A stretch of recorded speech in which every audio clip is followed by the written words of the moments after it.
The Lord visited Sarah as he had said, and the Lord did to Sarah as he had spoken. Sarah conceived, and bore Abraham a son in his old age, at the set time of which God had spoken to him. Abraham called his son who was born to him, whom Sarah bare to him, Isaac. Abraham circumcised his son Isaac when he was 8 days old, as God had commanded him. Abraham was 100 years old when his son Isaac was born to him. Sarah said, God has made me laugh. Everyone who hears will laugh with me. She said, Who would have said to Abraham that Sarah would nurse children? For I have borne him a son in his old age. The child grew and was weaned. Abraham made a great feast on the day that Isaac was weaned. Sarah saw the son of Hagar the Egyptian, whom she had borne to Abraham, mocking. Therefore she said to Abraham, Cast out this handmaid and her son, for the son of this handmaid will not be heir with my son, even with Isaac. The thing was very grievous in Abraham's sight on account of his son. God said to Abraham, Don't let it be grievous in your sight because of the boy, and because of your handmaid. In all that Sarah says to you, listen to her voice, for from Isaac will your seed be called.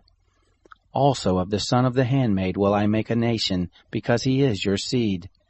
Abraham rose up early in the morning, and took bread and a bottle of water, and gave it to Hagar, putting it on her shoulder, and gave her the child, and sent her away. She departed and wandered in the wilderness of Beersheba.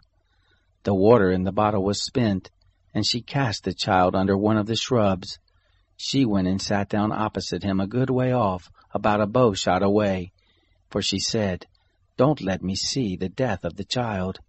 She sat over against him and lifted up her voice and wept. God heard the voice of the boy. The angel of God called to Hagar out of the sky and said to her, What ails you, Hagar? Don't be afraid, for God has heard the voice of the boy where he is.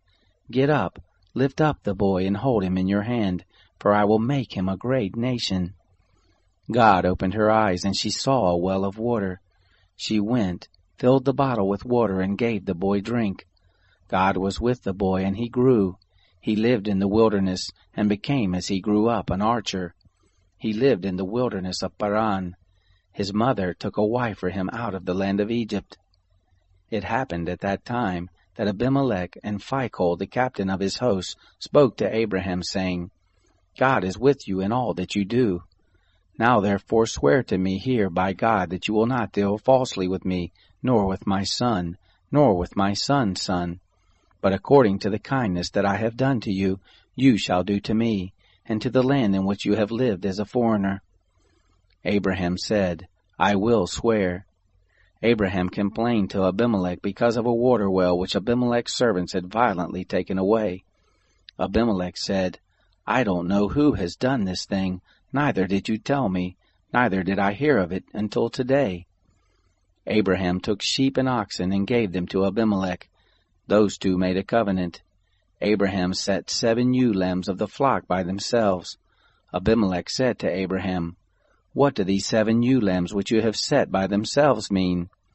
He said, You shall take these 7 ewe lambs from my hand, that it may be a witness to me that I have dug this well. Therefore he called that place Beersheba, because they both swore there. So they made a covenant at Beersheba. Abimelech rose up with Phicol, the captain of his host, and they returned into the land of the Philistines. Abraham planted a tamarisk tree in Beersheba, and called there on the name of the Lord, the everlasting God. Abraham lived as a foreigner in the land of the Philistines many days.